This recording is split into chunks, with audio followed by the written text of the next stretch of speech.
Hello everyone. देखिएगा, अपन ने last class में रेडॉक्स पढ़ रहे थे। तो रेडॉक्स में बैलेंसिंग कंप्लीट हो गई थी। 3 टाइप की रेडॉक्स थी। सेकंड नंबर अपन ने पढ़ा था एन फैक्टर कैलकुलेट करना, मतलब इक्विवेलेंट मास कैलकुलेट करना। तो उसमें एन फैक्टर करके आया था। एन फैक्टर सबके लिए बात हो गई थी। यही तक बात थी। आज आगे बात करते हैं। ठीक है, अभी तक जो पढ़ाया अभी उन्हीं का यूज होने वाला है। आज बात करते हैं नॉर्मलता। नॉर्मेलिटी एन कोई ज्यादा विशेष नहीं है ये। ठीक है, बस एक नई टर्मिनोलॉजी है इसलिए बता देता हूं थोड़ा। नॉर्मेलिटी होती क्या है? किसी विलियन के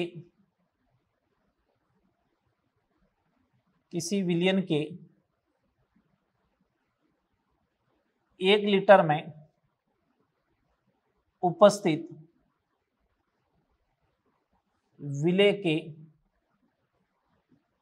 ग्राम तुल्यांकी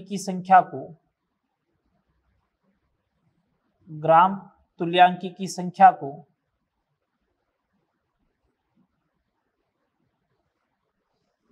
नॉर्मलता कहते हैं।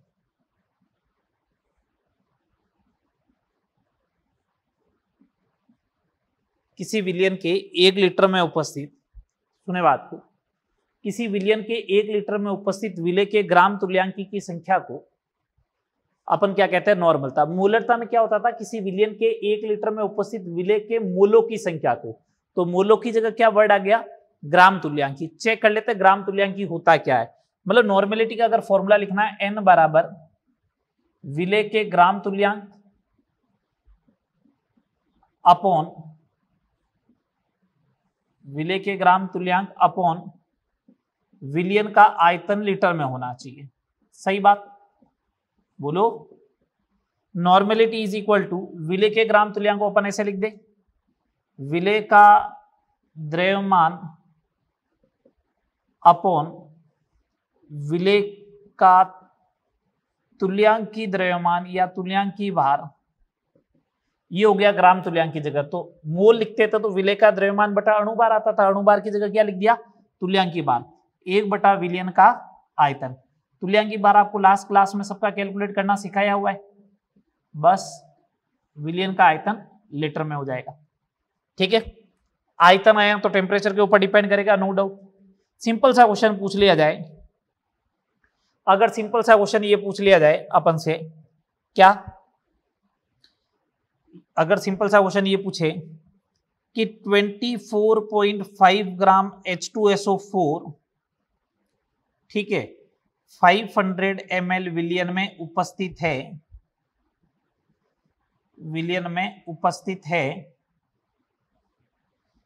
तो विलियन की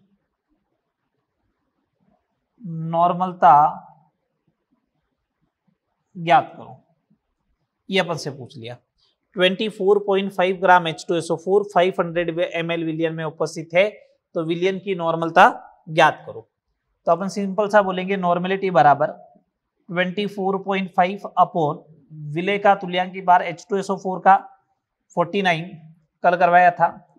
ये 500 ml है, ml में है तो ऊपर लीटर में कन्वर्ट करने के लिए 1000 का मल्टीप्लाई करोगे, नॉर्मेलिटी कितनी आ जाएगी? 1 आ जाएगी। सिंपल सा क्वेश्चन इस टाइप से बनेंगे। कर लोगे इस टाइप के क्वेश्चन सारे? बोलो। ठीक है, अगला देखो। नॉर्मलता एवं मूलरता में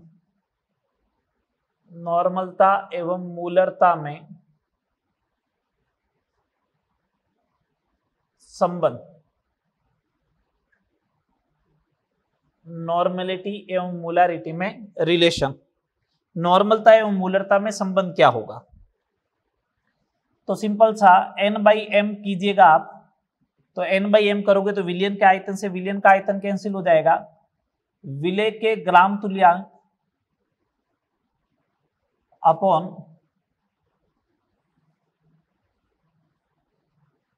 विलेय के मूल, ये होंगे।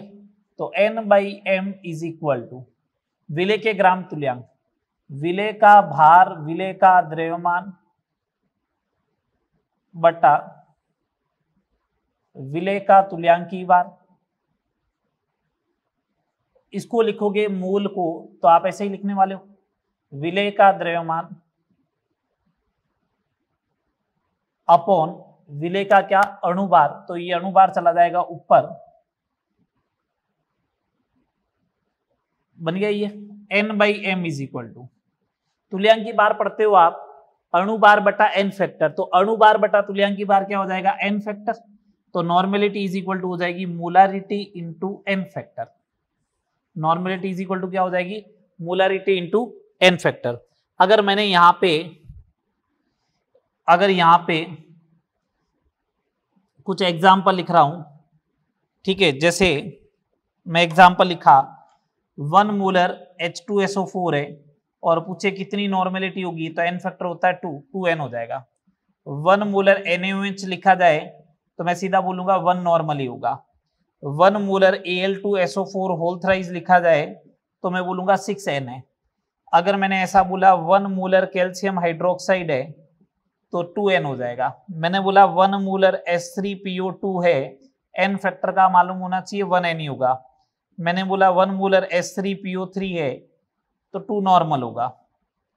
1 मोलर H3PO4 है तो 3 नॉर्मल होगा। बात आ गई समझ में?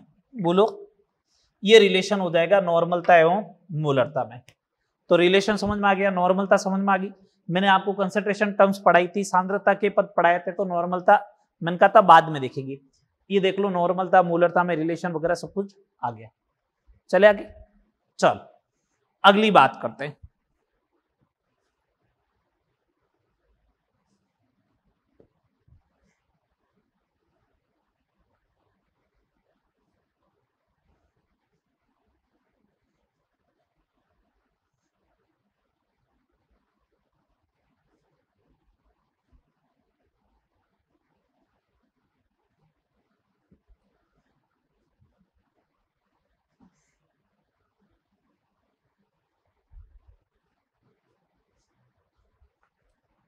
नेक्स्ट H2O2 का आयतन सामर्थ्य, volume strength of H2O2, volume strength of H2O2। जैसे कंसंट्रेशन टर्म जो होती है, सांद्रता के पद मोलरता होती है, नॉर्मलता होती है, मोल फ्रैक्शन होती है, उसी टाइप से H2O2 के लिए एक स्पेशल डिफाइन करते हैं और वो क्या होती है, वॉल्यूम स्ट्रेंथ। ऐसे लिखा हुआ होता है 10VH2O2, ठीक है, 20VH2O2, XVH2O2, ये इस टाइप से लिखा होगा 10VH2O2, 20VH2O2, XVH2O2, इस टाइप से लिखा हुआ होता है। इसका मतलब क्या होता है, मैं एक जनरल टर्म्स ले रहा हूं कि अगर मेरे पास कभी ऐसा लिखा हुआ आ जाए, ऐसा लिखा हुआ आ जाए XVH2O2 है, तो इसका मतलब क्या होता है? इसका मतलब ये होता है 1 litre H2O2, 1 litre H2O2 NTP पर x लीटर क्या देता है, O2 देता है। इसका मतलब ये होता है 1 लीटर H2O2 एनटीपी पर क्या देता है, x लीटर O2 देता है। इसका सिंपल सा मीनिंग ये है, ठीक है। जो x लिखा हुआ होगा वो O2 देगा और 1 लीटर H2O2 फिक्स है। जैसे अगर मैंने ऐसा लिख दिया 15VH2O2 है, 15VH2O2 है, तो इसका मतलब फिक्स है कि 1 लीटर H2O2 एनटीपी पर, 1 लीटर तो फिक्स है H2O2, एनटीपी पर 15V का मतलब 15 लीटर O2 देता है। इसका मतलब ये हो जाएगा, ये इसकी बेसिक डेफिनेशन है, 15V H2O2 देता है। अब वो इस डेफिनेशन के बेस पे क्वेश्चन बनने स्टार्ट हो जाएंगे। जैसे फर्स्ट नंबर क्वेश्चन क्या बन सकता है, मेरे को फर्स्ट नंबर क्वेश्चन ये दिया जा सकता है 10 लीटर, या ऐसा लिख लो 5VH2O2 के 10 लीटर से कितनी O2 एनटीपी पर प्राप्त होती है। ये क्वेश्चन दिया मेरे को, है ना, ये क्वेश्चन दिया गया। तो 5VH2O2 के 10 लीटर से कितनी O2 एनटीपी पर प्राप्त होती है? तो मैं एक सिंपल सा काम करूंगा, 5VH2O2 है, इसके 10 लीटर से कितनी O2 एनटीपी पर प्राप्त होती है? तो मैं बोलूंगा 5V का मतलब तो ये होता है कि 1 लीटर H2O2 होता तो 5 लीटर O2 मिलती। कितना दे रखा है H2O2 का? 10 लीटर, ये लो 10 लीटर, तो इसको 10 से मल्टीप्लाई किया तो इधर भी 10 से मल्टीप्लाई कर दो, कितने लीटर मिल जाएगी? 50 लीटर। समझ में आ रही बात? और वैसे इसका रिवर्ट क्वेश्चन बन सकता है, 25VH2O2 के कितने आयतन से, कितने आयतन से 5 डेसीमीटर क्यूब O2 एनटीपी पर प्राप्त होती है? ऐसा क्वेश्चन भी बन सकता है। ठीक है, तो करना है क्या है, 25VH2O2 का मतलब समझ ले, 25VH2O2 का मीनिंग समझे आप तो कि 25VH2O2 का मीनिंग क्या होता है। इसका मतलब ये होता है कि 25VH2O2 का मतलब ये होता है 1 लीटर H2O2 जो है वो कितने लीटर देगी O2? 25 लीटर। यही बात हुई, 1 लीटर H2O2 जो है वो कितने लीटर O2 देगी? 25 लीटर। अब मेरे को कैलकुलेट क्या करना है, पहले वो सोचो, H2O2 का वॉल्यूम कैलकुलेट करना, जो कैलकुलेट करना होता है उसको राइट हैंड साइड में रखे। तो 25 लीटर H2O2, इसको ऐसे भी तो लिख सकता हूं, वो 1 लीटर, सॉरी 25 लीटर O2 जो है वो 1 लीटर H2O2 से मिलती। तो 1 लीटर कितने से मिलेगी? 1/25 से। 5 डेसीमीटर क्यूब बोलो या 5 लीटर बोलो, एक ही बात है। तो 1/25 इंटू 5, 1/5 लीटर मीन्स 200 ml। क्या आंसर आ जाएगा? 200 ml से मिल जाएगी। अगली बात समझ में, दोनों प्रॉब्लम समझ में आया?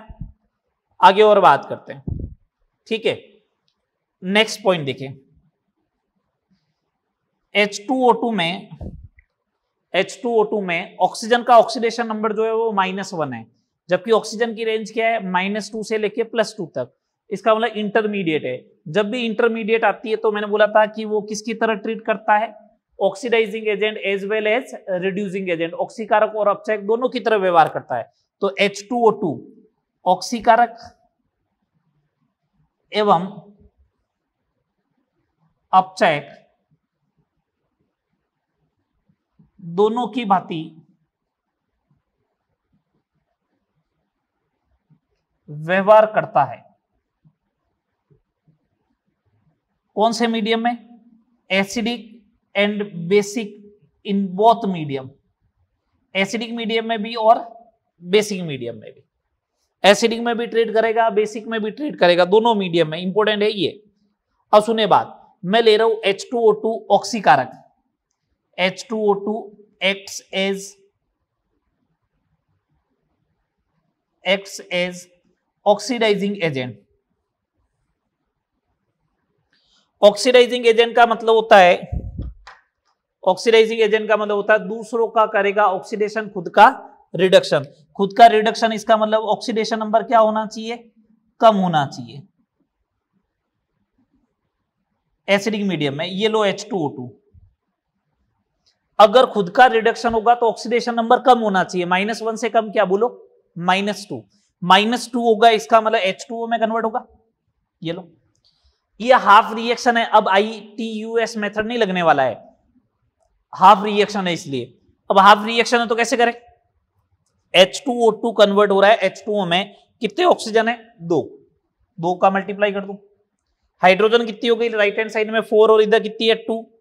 तो 2 हाइड्रोजन ऐड कर दो, 2H+।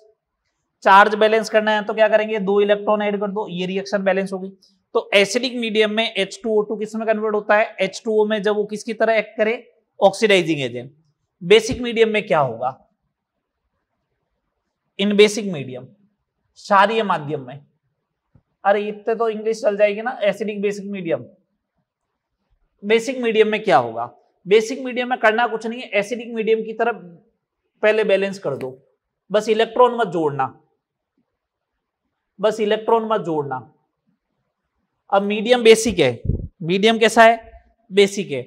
मीडियम बेसिक होगा तो H प्लस तो दिखना नहीं चाहिए, मैंने H प्लस को हटाने के लिए OH माइनस जोड़ दिए, उतने ही OH जोड़े जितने H प्लस थे, तो दोनों साइड जोड़ने पड़ेंगे वो। तो ये हो गया 2H2O, H प्लस और OH माइनस मिलके 2H2O, 2H2O से 2H2O कैंसिल, तो H2O2 कन्वर्ट होगा 2OH माइनस में।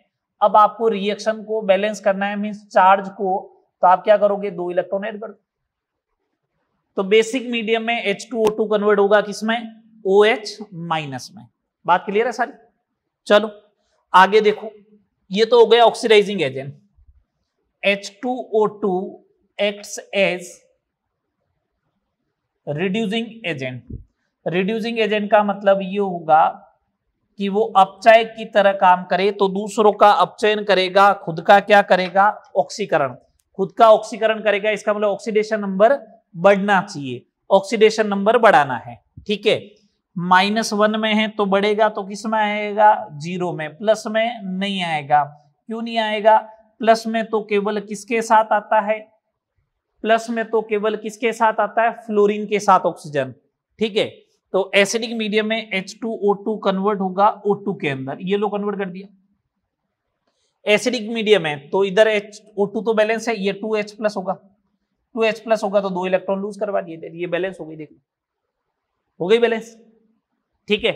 आगे देखो, बेसिक मीडियम है, बेसिक मीडियम में इसकी तरह ही बैलेंस करनी है, एसिडिक मीडियम की तरफ बोला है कि बस इलेक्ट्रॉन मत ऐड करना, ये हो गई। अब 2H प्लस हटाना है तो 2OH माइनस ऐड कर दो, ये लो दोनों साइड कर दिए, तो H2O2 plus 2 times OH minus convert होगा O2 प्लस 2H2O। अब बैलेंस करना है तो क्या ऐड करूंगा, बोलो भैया, इलेक्ट्रॉन, ये लो 2 इलेक्ट्रॉन, ये बैलेंस हो गई, ये बेसिक मीडियम में बैलेंस हो गई, ठीक है। H2O2 plus 2 times OH minus convert होगा O2 plus 2H2O plus 2 electron. बात क्लियर, बोलो हाँ या ना, ठीक है। चला गया, चलो ये H2O2 के बारे में। इन सारे केस में देख लो, प्रति अणु 2 इलेक्ट्रॉन का ट्रांसफर आ रहा, 2 2 2 2, इसका मतलब H2O2 का एन फैक्टर कितना होगा, 2 होगा, H2O2 का एन फैक्टर क्या होगा, 2 होगा, ठीक है।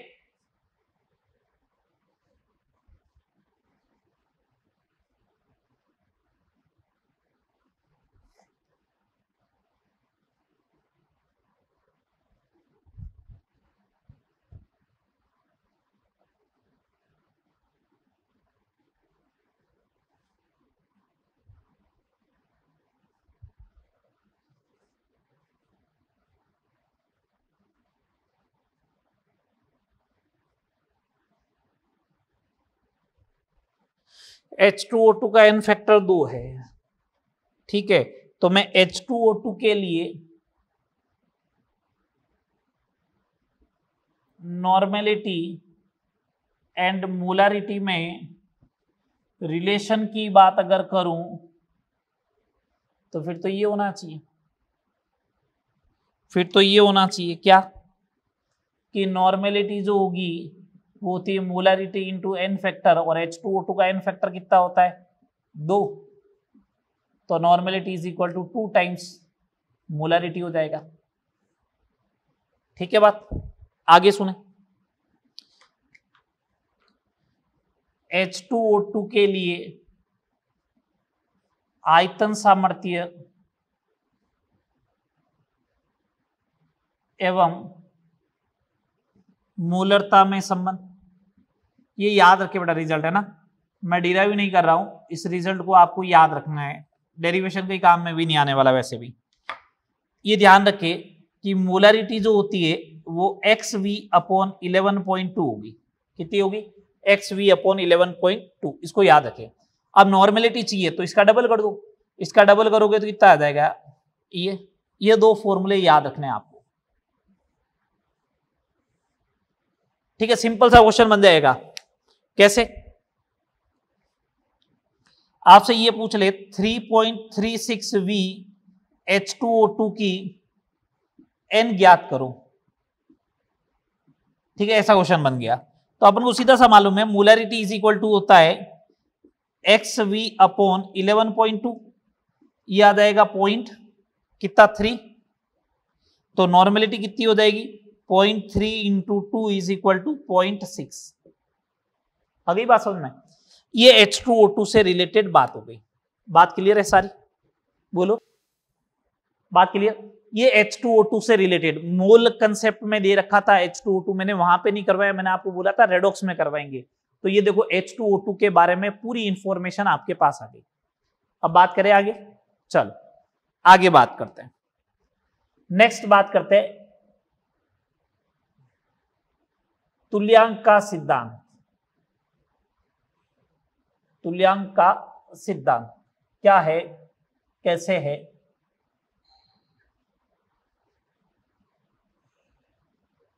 कंसेप्ट ऑफ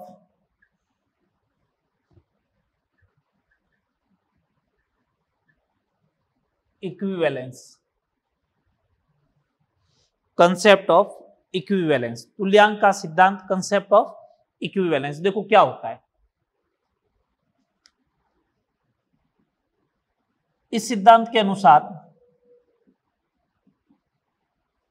इस सिद्धांत के अनुसार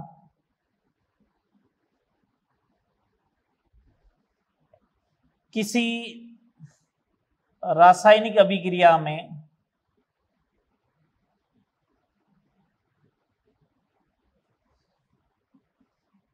क्रिया करने वाले क्रिया कारक के तुल्यांक एवं उत्पाद के बनने वाले तुल्यांक बराबर होते हैं। ठीक है, यह है इस सिद्धांत के अनुसार किसी रासायनिक अभिक्रिया में, इस सिद्धांत के अनुसार किसी रासायनिक अभिक्रिया में क्रिया करने वाले क्रिया कारक के तुल्यांक एवं उत्पाद के बनने वाले तुल्यांक क्या होते हैं? बराबर होते हैं। ठीक है, किसी रासायनिक अभिक्रिया में क्रिया करने वाले क्रिया कारक के तुल्यांक एवं उत्पाद के बनने वाले तुल्यांक क्या होते हैं? बराबर होते हैं। इसका मतलब अगर मैंने कोई रिएक्शन लिखी, कोई भी रिएक्शन लिखी, M1A प्लस M2B कन्वर्ट होगा N1C प्लस N2D, तो मैं ऐसा बोलूंगा कि इक्विवेलेंस तुल्यांक का मतलब equivalence of A is equal to equivalence of B is equal to equivalence of C is equal to equivalence of D होगा। A B C D चारों के इक्विवेलेंस क्या होंगे? बराबर होंगे। ये बात समझ में आ रही है? अब पहले अपन सोच लेते हैं थोड़ा सा इक्विवेलेंट होता क्या, तुल्यांक क्या होता है, उसका फॉर्मूला क्या होता है।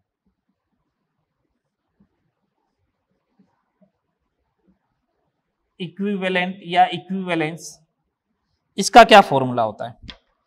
तो तुल्यांक या इक्विवेलेंट का जो फॉर्मूला होगा वो ये होगा, तीन फॉर्मूले। तुल्यांक जो होता है, एक तो होता है भार बटा तुल्यांक की बार,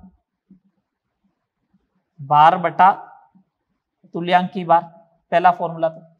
weight upon equivalent wait, second number.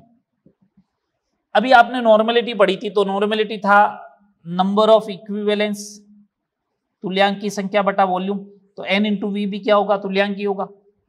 तो तुल्यांक इज इक्वल टू N नॉर्मलता इंटू वॉल्यूम V आयतन, N इंटू वी। और थर्ड नंबर जो है वो तुल्यांक का फॉर्मूला जो आएगा वो आएगा मोल इंटू N फैक्टर। कैसा है मोल इंटू N फैक्टर?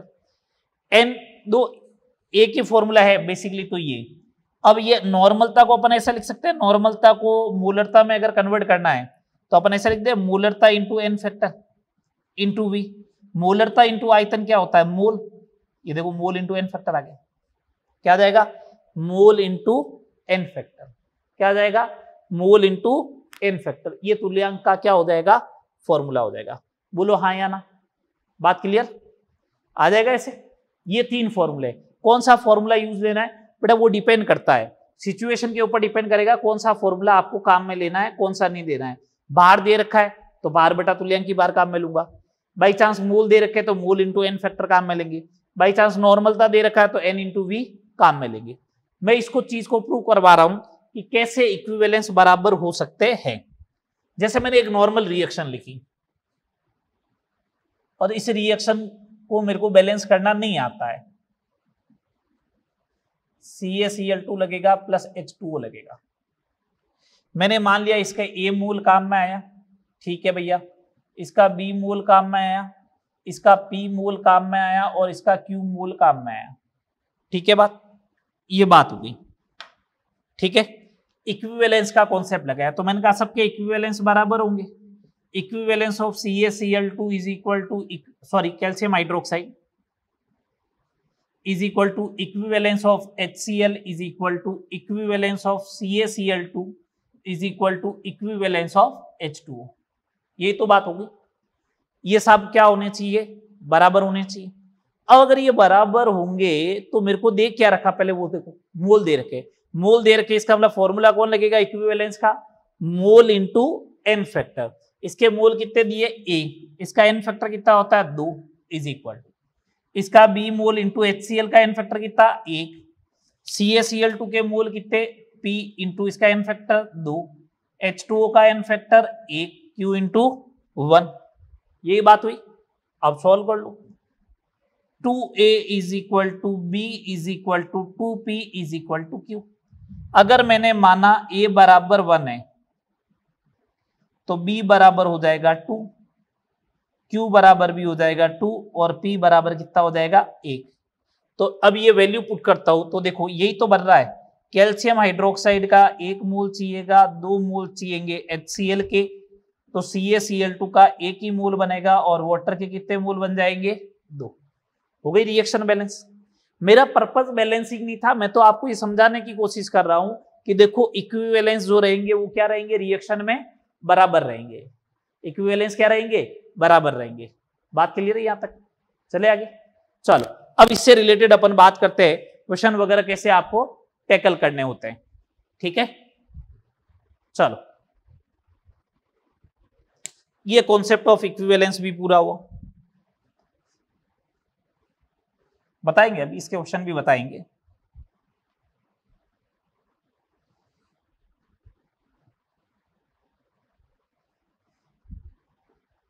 तो अब अपन को बेसिकली 3 क्वेश्चन करने हैं, 3 टाइप के क्वेश्चन अभी भी अपन को करने हैं। कौन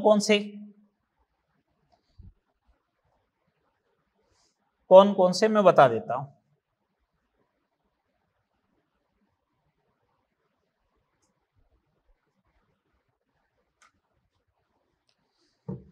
एक तो कॉन्सेप्ट ऑफ इक्विवेलेंस के क्वेश्चन करने है ना, एक अपन को करने तुल्यांकी भार, परमाणु भार और अणु भार, और एक एस्टिमेशन ऑफ एलिमेंट। ठीक है, अभी तक ये सब कुछ पढ़ना है। चले आगे देखें। अब मैं क्वेश्चन लिखना स्टार्ट कर रहा हूं कि आपको तुल्यांकी भार जब कभी भी पूछा जाए या कॉन्सेप्ट ऑफ इक्विवेलेंस से रिलेटेड क्वेश्चन कैसे कैसे बन सकते हैं वो अपन देखते जा रहे हैं। ठीक है, जैसे पहला क्वेश्चन देखिए, मैंने आपसे ये बोल दिया H2SO4 में H+ और सल्फेट आयनों के तुल्यांक का अनुपात क्या होगा।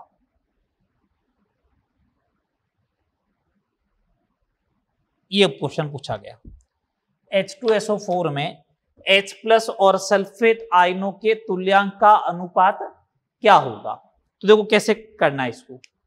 अगर अपन सोचे कि इसको कैसे करें तो H2SO4 लिया,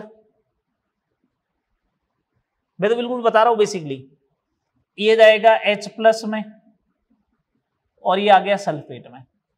तुल्यांक ज्ञात करने हैं ना, तो तुल्यांक का फॉर्मूला क्या होता है, मोल इंटू एन फैक्टर।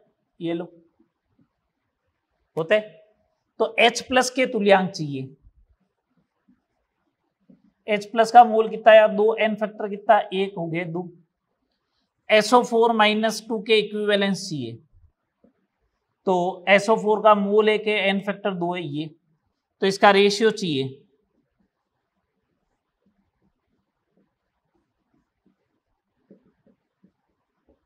1:1, ये आ जाएगा रेशियो 1:1 आया।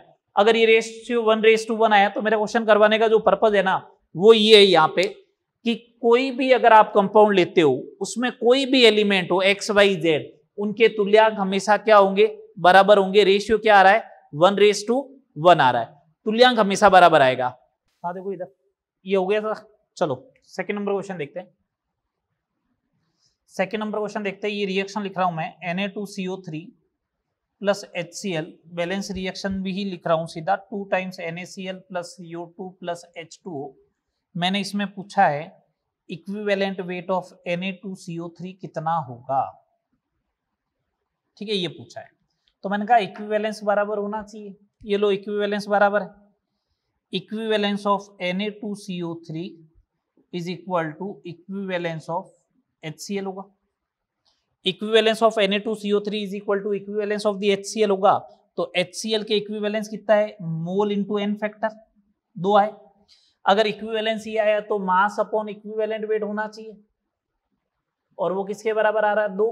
तो इक्विवेलेंट वेट क्या आएगा, कितना मास काम आया, Na2CO3 का कैलकुलेट कर लो, 106 बट्टा 2 कितना 53, कितना आएगा 53। तो सर इसमें नया क्या क्वेश्चन है, हम तो डायरेक्ट ही चेक करके बता देते Na2CO3 का n फैक्टर 2 होता है तो इक्विवेलेंट वेट 106 बट्टा 2 होता है। मैंने कहा हाँ बता तो सकते थे। मैंने कहा मेरा बताने का पर्पज ये वाला क्वेश्चन नहीं था, ये वाला क्वेश्चन है। अगर ये क्वेश्चन लिखा हुआ हो और अब अगर आपको इस टाइप से दे रखा हो, अब बताओ आप इसमें इक्विवेलेंट वेट ऑफ Na2CO3 कितना होगा। तो मैं ये बताना चाह रहा हूं रिएक्शन के मोड के ऊपर रहता है।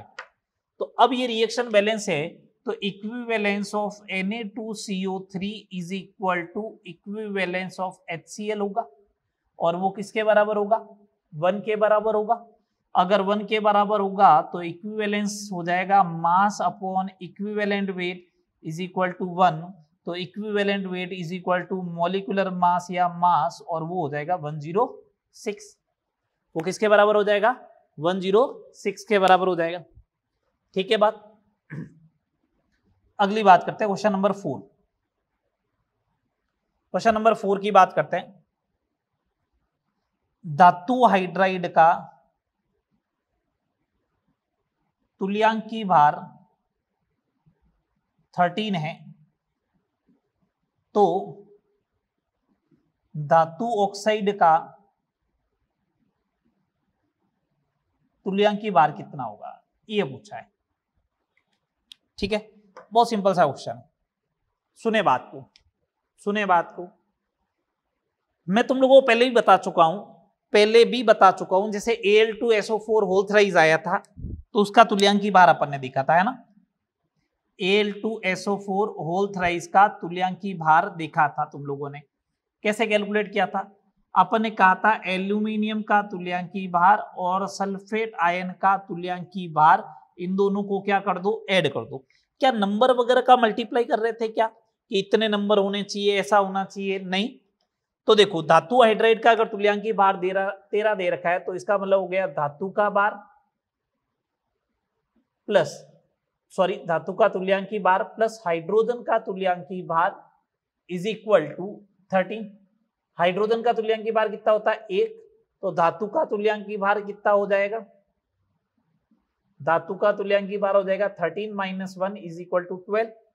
धातु का तुल्यांकी भार कितना हो गया, 12। अब धातु ऑक्साइड का चाहिए, धातु ऑक्साइड का तुल्यांकी भार, है ना। धातु ऑक्साइड का तुल्यांकी भार चाहिए तो देखो ये क्या होगा, धातु का तुल्यांकी भार प्लस ऑक्सीजन का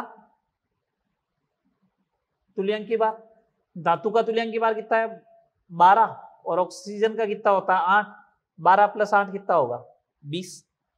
12 प्लस 8 कितना हो जाएगा, 20। ये बिल्कुल बेसिक डेफिनेशन के बेस पे प्रॉब्लम है। ठीक है, आगे देखो।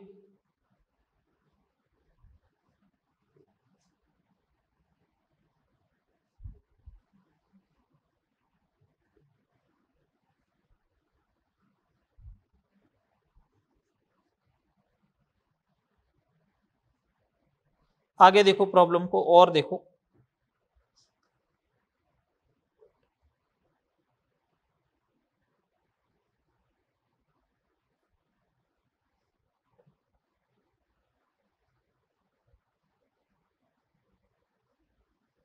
क्वेश्चन नंबर 5, 12 ग्राम धातु 32 ग्राम ऑक्सीजन से अभिक्रिया करती है।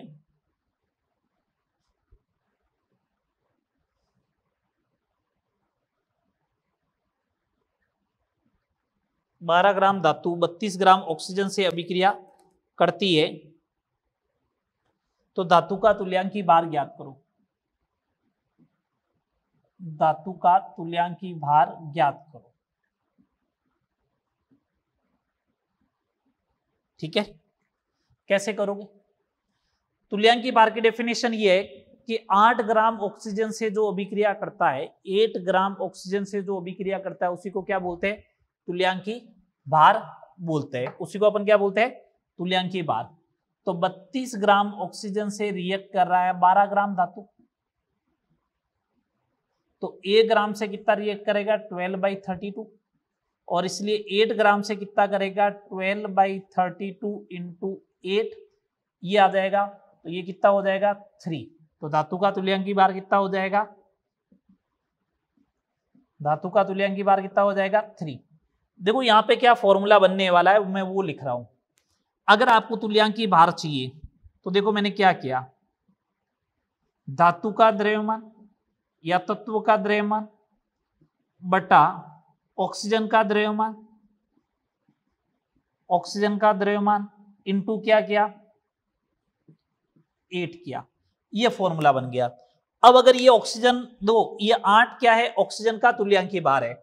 सिमिलर वे में अगर हाइड्रोजन के रेस्पेक्ट में होता तो धातु का द्रव्यमान अपॉन हाइड्रोजन का द्रव्यमान, हाइड्रोजन का द्रव्यमान मल्टीप्लाई बाय हाइड्रोजन का तुल्यांकी भार कितना होता? 1। और यही अगर क्लोरीन के रेस्पेक्ट में होता तो तुल्यांकी भार इज इक्वल टू धातु का द्रव्यमान अपॉन किसका? क्लोरीन का द्रव्यमान अपॉन क्या करते? Multiply by 35.5। सीधे फॉर्मूले बेस्ड क्वेश्चन हो जाते हैं। अब मैंने देखो डेरिवेशन कर दिया इनका, ये 3 फॉर्मूले हो गए। क्वेश्चन नंबर 6, 3.15 ग्राम 3.15 ग्राम धातु ऑक्साइड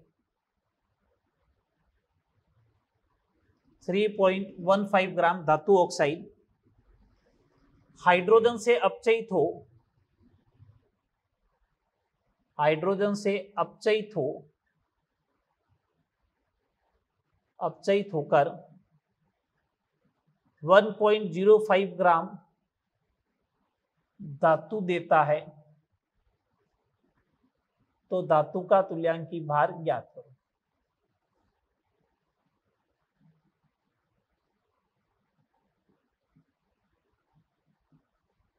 तो धातु का तुल्यांकी भार ज्ञात करो।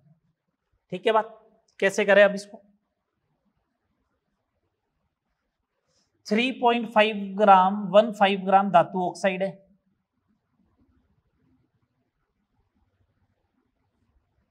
तो इसमें से 1.05 ग्राम धातु आ गई, तो इसका मतलब ऑक्सीजन का भार कितना होगा? ऑक्सीजन का द्रव्यमान कितना होगा? धातु ऑक्साइड का द्रव्यमान माइनस धातु का, तो वो ऑक्सीजन का आ जाएगा पीछे वाला। 3.15 माइनस 1.05 इज इक्वल टू 2.10 ग्राम आ जाएगा। बोलो, आ जाएगा 2.10 ग्राम। अगर 2.10 ग्राम आ गया है तो अब कैलकुलेट कर लो धातु का तुल्यांकी द्रव्यमान या तुल्यांकी भार, धातु का द्रव्यमान बटा ऑक्सीजन का मल्टीप्लाई बाई 8, कितना आएगा? 4। कितना आ जाएगा? 4 आ जाएगा। ठीक है बात, बोलो।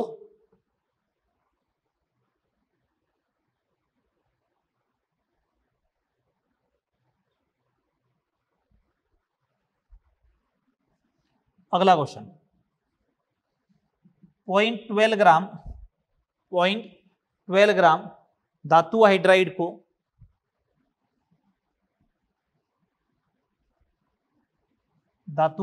को डाइल्यूट H2SO4 में घोलने पर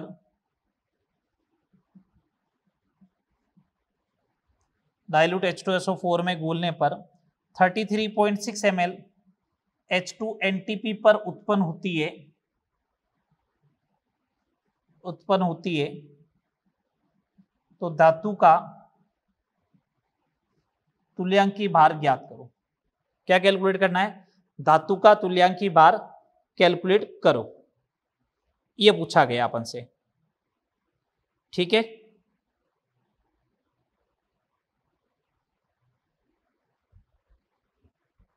कैसे करेंगे? एक बात है, मेरे को धातु हाइड्राइड है तो पहले एक काम करो, ये वाला मेथड लगेगा, पहले हाइड्रोजन का द्रव्यमान ज्ञात कर लो। तो 33.6 ml H2 मिली एनटीपी पर, तो इसको अपन किस में कन्वर्ट करना पड़ेगा?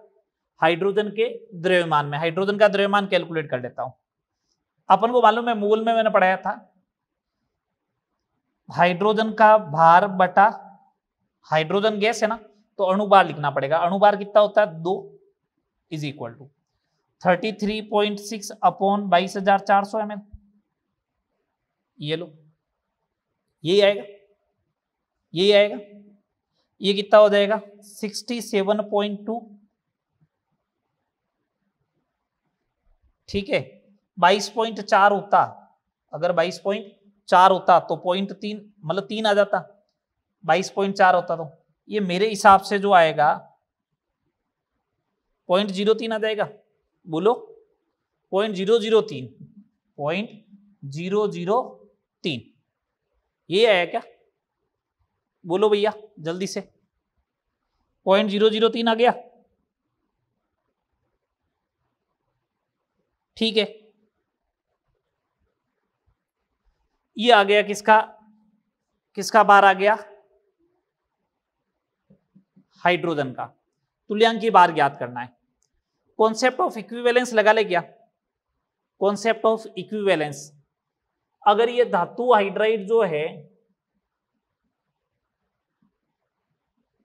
ये धातु प्लस हाइड्रोजन गैस देता है या कुछ भी देता होगा, यहां पे हाइड्रोजन गैस दे रहा है, तो इनके इक्विवेलेंस तो बराबर होने चाहिए। तो equivalence of metal hydride is equal to equivalence of hydrogen gas. लगाओ, मेटल हाइड्राइड का इक्विवेलेंस क्या होगा? भार बटा तुल्यांकी बार। तुल्यांकी बार किसका? Equivalent weight of metal hydride में मेटल प्लस हाइड्रोजन का 1, इसका कितना होगा? 0.003 अपॉन इक्विवेलेंट वेट कितना? 1। ये तो बात हुई, ये हटाओ, 120, 40 is equal to equivalent weight of metal plus 1, तो इक्विवेलेंट वेट ऑफ मेटल कितना हो जाएगा? 39। कितना हो जाएगा? 39। समझ में आया कि नहीं आया? बोलो। मैंने क्या किया? हाइड्रोजन का भार ज्ञात कर लिया। अब ऐसे भी तो कर सकते थे सर। हाँ, कैसे? कि धातु का द्रव्यमान कैलकुलेट कर लेते, धातु हाइड्राइड में से हाइड्रोजन का मास माइनस करके। मैंने कहा देखो 0.120 में से 0.003 कम करना पड़ता, तो ये आ जाता 0.117। ये तो आता धातु का द्रव्यमान बटा हाइड्रोजन का द्रव्यमान, ये इंटू 1 सेम ही आता, तो भी कितना आता? 39। चाहे ये करो चाहे ऐसे करो, सेम ही बात है। मैंने एक अलग मेथड बताया आपको कि हाँ ऐसे लगाना होता है।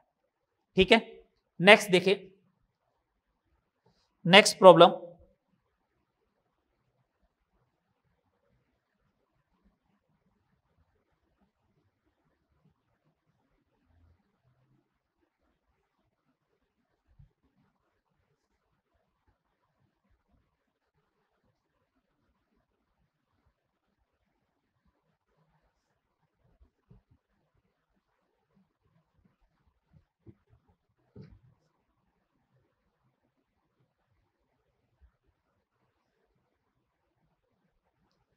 Question number 8, 1 gram metal nitrate, धातु नाइट्रेट 0.8 ग्राम मेटल सल्फेट देता है।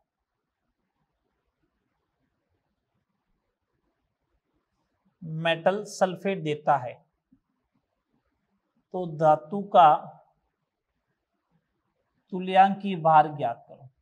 ये दिया, सेम क्वेश्चन है, उसी मेथड से करना है। मेरे को 1 ग्राम मेटल नाइट्रेट दिया तो इक्विवेलेंस का कॉन्सेप्ट लगा दूं। Equivalence of metal nitrate is equal to equivalence of metal sulphate होगा।